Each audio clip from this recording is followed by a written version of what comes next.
네, 땅집고 회의실입니다. 오늘은 세이세무회계법인 대표 세무사님이신 조아림 세무사님을 모셔봤는데요. 안녕하세요. 네, 안녕하십니까. 안녕하세요. 조아림 세무사입니다. 반갑습니다. 사실 저희가 오늘은 세금 관련해서 특히나 이 오피스텔 세금 관련해서 좀 말씀을 드려보려고 해요. 이 네. 수화주 오피스텔이라고 위례 신도시의 북위례에 들어가는 오피스텔 관련한 영상입니다. 저희. 광고 영상이죠. 네. 이 오피스텔 같은 경우에 취득세 부담이 사실 크게 늘어난 게 엄청 또 화두였었잖아요. 네네. 2주택자 같은 경우는 뭐 8% 그리고 3주택자는 12% 세율을 적용을 받는데 네. 우선 세무사님이 보시기에 이 세금 세율은 좀 어떻다고 좀 보시나요? 철저하게 저희 개인적인 생각이긴 한데 네. 사실 이제 거래를 결국 이제 중재 규제를 하는 건 다주택자에 대한 규제다 보니까 정부의 기조는 결국은 이제 다주택자들이 더 이상 어떤 이제 투자 목적 혹은 이제 더 심하게 얘기하면 투기 목적으로 주택을 바라보지 말라라는 그런 이제 의도로 이제 파악이 되는 거고요. 근데 이제 아까 기자님 말씀하신 오피스텔 같은 경우에 오피스텔은 사실은 이제 건축법상 준주택이라 그래요. 그러니까 주택일 수도 있고 아닐 수도 있다라는 얘기인 거죠. 그래서 오피스텔을 취득을 했을 때는 아직은 이거를 주택으로 쓸지 혹은 상가로 쓸지에 대한 부분이 명확하지 않다 보니까 다주택자들이 오피스텔을 뭐 비록 주거용으로 쓸 오피스텔을 취득을 한다고 해도 오피스텔에 대한 취득세율은 이제 4.6%예요. 그러니까 지방교육세라든지 뭐 농특세 이런 거 다 포함해서 4.6%의 세금을 내게 돼요. 그래서 오피스텔을 취득할 때는 다주택자 중과에 대한 취득세율은 적용을 안 받는 상황이라고 보시면 될 것 같아요.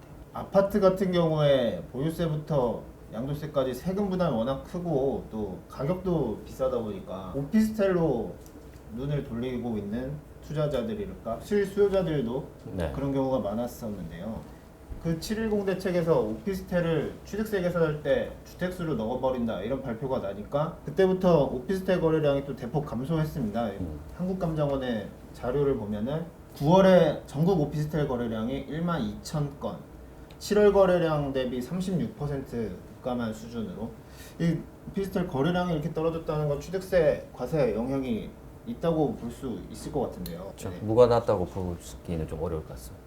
이 취득세 중과 때문에 이 실수요자, 투자자 모두 좀 고민이 많이 되는 상황일 것 같습니다. 네, 어떻게 좀 해결할 수 있는 방법? 일단 이제 다주택자들이 그러니까 주택을 이제 소유하고 계신 분들이 이제 워낙 현재 지금 시장에 유동성 자금이 조금 많이 풀리고 있고 부동산에 대한 이 투자의 수요가 사실은 끊이지는 않는 것 같아요. 조금 이제 소형 오피스텔 쪽으로도 투자의 시각을 좀 많이 돌리고 있는데 소형 이제 오피스텔이 가지고 있는 이점이 하나가 있어요. 그러니까 710 부동산 대책이 이제 후속 개정으로 지방세법 시행령 제28조 4에 따르면 시가 표준액이 1억 원 미만 1억 원 미만인 오피스텔 같은 경우에는 실제 사용 용도랑 상관없어요. 실제로 이걸 주거로 쓰든지 뭐 상업 용도로 쓰든지 상관없이 다른 주택을 취득할 때 그 오피스텔은 주택수에서는 빠지게 됩니다. 그러다 보니까 다른 주택을 취득하는 거에 있어서는 절세에 대한 부분들도 어느 정도 혜택을 볼 수 있고 소형 오피스텔이 가지고 있는 수요를 생각을 한다라면 수익성 부분에서도 조금 이제 좀 괜찮은 접근이지 않을까 이렇게 생각을 하고 있습니다. 듣다 보니까 여쭤보고 싶은데 혹시 그 시가 표준액이 정확하게 뭔지 좀 알려주실 수 있을까요? 그러니까 시가 표준액이라는 건 사실은 조금 생소한 단어일 수는 있어요. 근데 혹시 기준 시가라는 걸 좀 들어보셨을 거예요. 그러니까 기준 시가와 시가 표준액 이렇게 두 개를 비교하는 게 조금 이해가 쉬우실 것 같고요. 이제 기준 시가는 이제 국세의 개념이라고 보시면 돼요. 그러니까 이제 양도소득세라든지 상속증여세를 계산하기 위한 이제 베이스가 되는 금액이 이제 기준 시가라고 보시면 되고요. 시가 표준액은 지방세에서 쓰는 표현이에요. 그러니까 취득세, 재산세 같은 이제 지방세를 부과하기 위해서 기준이 되는 가격이다라고 보시면 됩니다. 오피스텔의 경우에는 어떤 금액이 시가 표준액이 되나요? 오피스텔은 개별 주택 가격 혹은 공동주택 가격이 고시가 안 돼요. 오피스텔 같은 경우에는 토지랑 건물을 따로따로 계산을 하셔야 되는 거고요. 이제 오피스텔은 이제 거의 대부분 이제 집합 건물이죠. 그러니까 등기가 이제 토지랑 건물이 같이 나오는 이제 집합 등기 건물인데 등기부등본을 떼시면 혹은 이제 분양계약서에 보시면 대지권이라는 게 있어요. 그 오피스텔을 한 홀을 보유하고 있으면서 그 오피스텔 가지고 있는 땅을 이렇게 땅 따먹기 하듯이 쪼개는 거죠. 그래서 예를 들어서 뭐 1004호다 그러면 1004호의 대지권 요만큼 이렇게 가지고 있는 게 표시가 되거든요. 그 대지권 곱하기 이제 개별 공시지가 요거 한 거랑 그리고 이제 건물 부분은 이제 서울 지역은 이텍스라는 사이트가 있어요. 그 이텍스라는 사이트를 가셔가지고 주거용 외 건축물의 시가 표준액을 조회할 수 있습니다. 그래서 이제 동호수까지 넣게 되면 건물의 기준 시가가 나오는 거죠. 이제 지방 이제 서울 외 지역은 이텍스가 아니라 위텍스라는 사이트예요. 위텍스. 아, 서울이랑 서울 외 지역이 네, 또 그건 다르네요. 조금 다릅니다. 그래서 위텍스 사이트를 가셔가지고 똑같이 조회를 하시면 건축물의 시가 표준액이 나오죠. 그래서 결국 그거 두 개를 합친 금액이 오피스텔의 시가 표준액이다라고 보시면 되겠습니다. 네, 정리를 하면 이제 시가 표준액이 1억 원 미만인 오피스텔은 이 취득세 계산할 때 주택수로 포함하지 않는다는 이런 이점이 있는 거고, 근데 이 계산하는 방법이 뭐 대지권과 개별 공시지가 또 이텍스까지 확인을 해야 되니까 좀 복잡한데, 대략적으로 이 서울에는 이 1억 원 미만의 시가 표준액을 가진 오피스텔이 거의 없는 것으로 우리가 좀 알아봤거든요. 그래서 제가 이 내용을 좀 취재를 하긴 해봤는데요. 일단 서울에서는 정말 뭐 찾기가 좀 뭐 어렵고, 정말 일부 단지 아닌 곳에 찾기가 어렵고, 위례 같은 경우에는 1인 가구 수요자들이 상당히 몰리는 지역이라 해서 이 소형 평형 오피스텔에 대한 관심이 상당히 많더라고요. 그래서 제가 그 중에서도 북위례에 위치한 수아주 오피스텔이라고 한번 취재를 다녀왔는데요.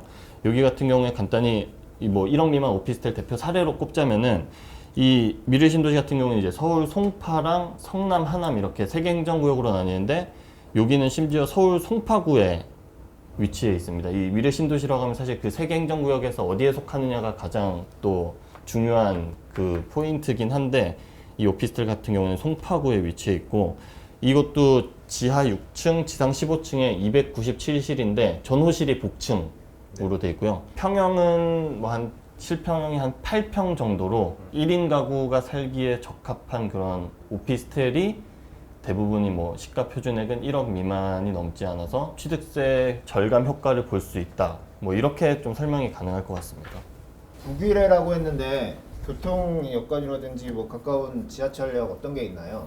여기 같은 경우에는 이제 지하철 5호선 거여역이 일단 제일 가까웠고요. 도보로는 빠르면 한 8분, 10분 정도의 거리에 위치한 오피스텔이었는데, 일단 현재는 지하철은 그 5호선 거여역을 이용하면 이제 서울 도심까지 좀 접근이 가능한데, 주요 교통 호재로 앞으로 예상되는 게 이제 위례 신도시 내부에 트램선이 이제 착공을 해서 지날 예정이고요.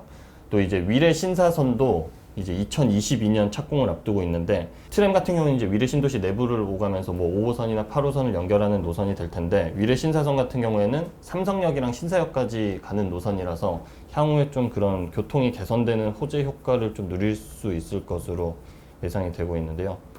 근데 이거 분양가가 2억 초반대, 시가 표준이 1억 미만대면 가격이 상당히 저렴한 편 아닌가요? 상당히 저렴하죠. 그죠? 근데 이거 임차 수요를 맞출 수가 있을까요? 일단 그 수익률 부분에서 가장 중요한 게 또 이 적정한 월세 수익에다가 공실이 없는 그런 임차 수요가 가장 중요한 포인트가 될 텐데, 가격은 상당히 저렴하니까 메리트가 있는 건데, 아까 말했듯이 취득세 이제 혜택도 받을 수 있고. 근데 제가 위례 신도시 오피스텔 같은 경우에는 현지 공인중개사랑 취재를 해보니까, 현재 나오는 매물 자체도 뭐 분양을 하면 거의 완판이 다 되고, 전월세 물건 같은 경우에도 이제 특히 여성 2030 직장인들의 수요가 좀 많은 지역이 이 위례라고 하더라고요. 그래서 매물이 현재 뭐 거의 전세나 월세든 찾아보기가 힘든 상황인데, 강남권 여성 직장인들의 수요가 많은데, 그게 왜 그러냐면 위례 같은 경우는 이제 좀 도시가 전반적으로 쾌적하고 또 안전하다라는 그런 인식이 있어서 또 깔끔하게 또 지어진 그런 게 있다 보니까 아무래도 젊은 여성 직장인들이 선호를 하고 있는데, 이 오피스텔 같은 경우에는 인근에 또 7개 업무지구가 들어선다고 해서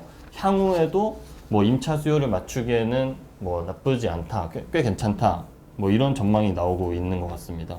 그리고 부동산 전문가분들도 뭐 임대 수요가 높은 곳에 위치한 뭐 이런 소형 평형의 오피스텔 같은 경우에는 지금 투자하기에도 뭐 괜찮다, 이렇게 언급하시는 분들도 있더라고요.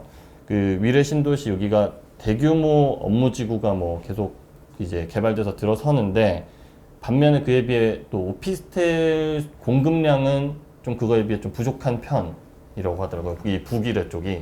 그래서 이 서울 동남권에 속하잖아요. 위례 신도시가. 근데 하남이라든지 이런 데와 같이 이 서울 동남권 지역의 개발이 본격적으로 뭐 3기 신도시라든지 개발이 되면은 뭐 위례도 사실 가장 입지가 좋다 보니까 거기서 동반 상승 효과를 기대할 수 있지 않나 뭐 이런 전망도 나오고 있더라고요. 그러니까 위례라고 하면은 아직까지는 교통이 불편하다는 인식이 있는데 강하죠. 예. 그중에 북위례고 또 5호선도 그렇게 멀지 않으니까 확실히 좀 수요도 있을 것 같네요. 네, 그래서 저희가 이 위례 신도시 소형 오피스텔 투자 전망에 대해서 좀 자세히 이야기를 들어보기 위해 이 심영석 지난번에 저희 땅집 보이실에 출연한 심영석 교수님과 한번 전화 인터뷰를 한번 해보겠습니다. 예, 박경 팀장님. 교수님 안녕하세요. 예, 안녕하세요. 네, 저희 땅집고 회의실 촬영 중인데요, 지금. 위례 신도시의 현재 좀 오피스텔에 대해서 지금 뭐 저희가 얘기를 하고 있는데 이 투자 전망에 대해서는 좀 어떻게 보시나요? 뭐 현재 수요랑 뭐 공급 이런 시장 분위기를 봤을 때 투자로서 좀 메리트가 있을지 뭐 이런 거 좀 얘기해 주실 수 있나요? 입주를 이미 한 것들이 꽤 있고요. 뭐 아시다시피. 그게 2017년, 18년도에 아마 제가 많이 입주한 걸로 알고 있는데요. 입주한 오피스텔이 대부분 아파텔인 걸로 알고 있어요. 네. 그래서 대략 뭐 우리 아파트로 이야기하면 한 20평, 30평대 정도 수준까지는 전용이 되는 걸로 알고 있는데요. 뭐 그런 거는 시세도 많이 올랐고요. 어쨌든 위례 쪽에 물건을 찾는 분들이 꽤 있기 때문에 제가 볼 때 뭐 큰 문제는 없는 상품인 것 같고요. 그럼 위례 내에서는 아까 말씀하신 3개 행정구역으로 있는데 위례 내에서 조금 굳이 꼽자면 어디를 좀 눈여겨보는 게 좋을지. 송파 쪽이죠. 네, 그리고 거여동 쪽에 좀 짓고 있는 걸로 제가 알고 있는데요. 그게 아무래도 제일 좋겠죠. 우리가 아파트도 마찬가지로 송파가 제일 괜찮았고요. 가격이 입주하고 난 다음에 그 다음 뭐 성남, 하남 이런 순으로 알고 있는데요. 그래서 아무래도 뭐 서울이 낫겠죠. 아파트가 그랬던 것처럼 오피스텔도 마찬가지로 그렇게 입지에 따라서 조금. 예, 아무래도 인서울이 낫겠죠. 예. 네, 교수님. 감사합니다. 예, 감사합니다. 네, 감사합니다. 예, 예. 세무사님께 그럼 다시 한번 여쭤보겠습니다. 시가 표준액 1억 원 미만 오피스텔 같은 경우 취득세 계산할 때 주택수 포함하지 않는다고 말씀해 주셨는데 투자자들이 이런 오피스텔에 투자함으로써 얻을 수 있는 장점 어떤 게 있을까요? 다른 주택을 구입을 하실 때 어쨌든 이 시가 표준의 1억 미만인 오피스텔은 뭐 용도와 상관없이 주택 수에 안 들어가기 때문에 예를 들어서 오피스텔을 한 채 가지고 있는데 뭐 아파트를 한 채 구입을 하신다라고 했을 때 뭐 1에서 3% 요세율을 적용을 받으실 수 있는 그런 상황인 거고요.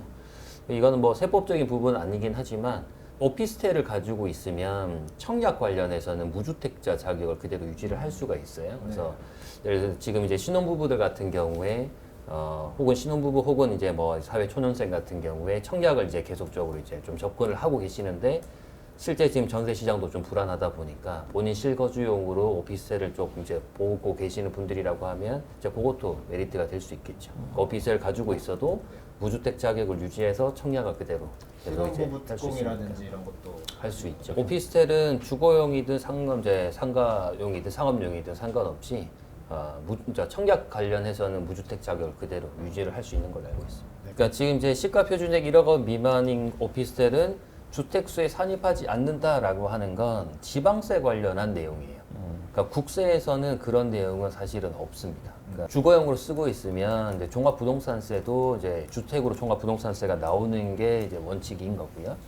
그리고 이제 다른 이제 주택을 팔다라고 했을 때 오피스텔이 무조건 주택수에서 빠지는 건 아니죠. 지금까지 조아림 세무사님 모시고 이 오피스텔 투자 관련한 세금 관련 이야기들 들어봤는데요. 오피스텔 같은 경우 특히 최근 말씀하셨지만은 보유세 부담이 주택 중심으로 높아지다 보니까 생각하시는 분들 많이 있으셨을 것 같은데 오늘 말씀 좀 많이 도움이 되셨으면 좋겠습니다. 세무사님 감사드립니다. 네, 감사합니다. 감사합니다.